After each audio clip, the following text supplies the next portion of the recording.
So here in this center wall, we've got four quite interesting tribes hanging on this wall. This is my favorite wall of the whole collection, actually, because it's got a very special tribe which you find here. This is the Igbo tribe. This is the very first one I created because that's where I come from and that's my origin. The Igbos. The Igbos are the most wonderful people. They're very proud. They are very, very ambitious people. They like to establish themselves wherever they go. They have very, very cultural identities. You find Igbos all over the world, in Japan, China, UK, everywhere. And here you can see a masquerade, which is one of the key cultural aspects of our Igbo people. I was born in a small village in Nigeria called Obo, and I grew up in Nigeria. So here the masquerade is depicted here, and the masquerade represents quite a lot for us. It represents our ancestors, it represents our gods, our deities. It comes out on special occasions when we have big events, big cultural events. That's where you see the masquerade. The Igbos are ancient warriors, and here you can see lots of skulls depicted in this painting, which shows the heads of perhaps enemies that we vanquished in the past and cut off their head. We also have a part of Igbo land who have a really strong burial ceremony when the king dies. He is dispatched with heads. So I remember as a young person growing up, we used to be very afraid whenever a local chief dies because the rumor was that the king's men will be going around the community looking for heads to take. So we used to be afraid. There's a certain part of the neighborhood where it was quite famous. So, and yam, which is a tuberous crop, represents quite a lot for the Igbos.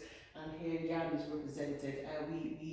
We actually have a harvest festival and a new yam festival when we celebrate the yam, and a lot of the community eats a lot of yam and chicken and goats and everything. So that's the Igbo tribe.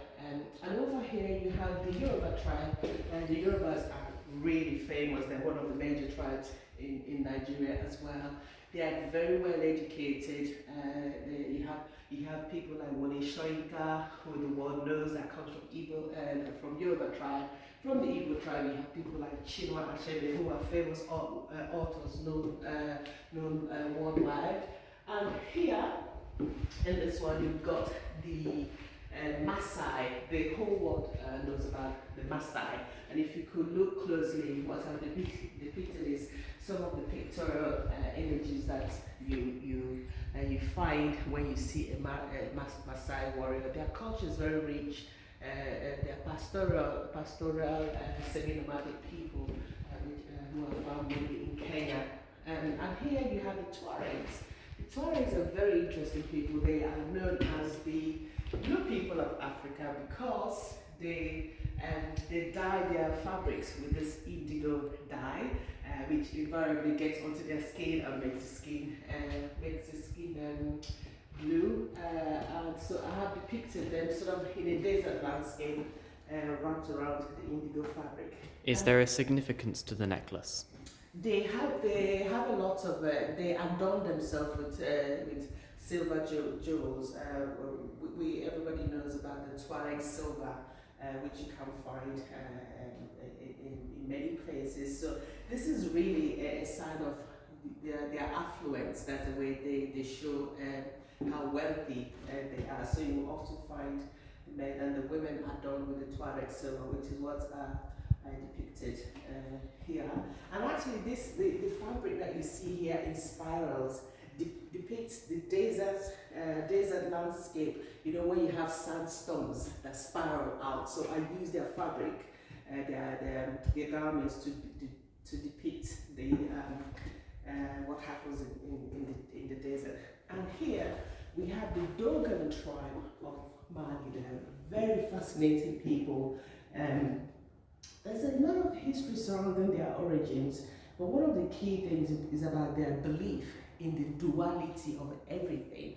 which is why you find this representation where everything in pairs. You have, the children in pairs in the womb, and you have a female and a male figure at the same time, and you have the animals that are in pairs, and you have the mask, which is one of the key elements, the key cultural elements of the Dogon tribe. They are very fascinating, and I recommend it. So the exhibition is open from today to the 21st of November. I highly encourage you to come and see it. There's so much to discover. It's educational, and it is ideal for the whole family. See you soon.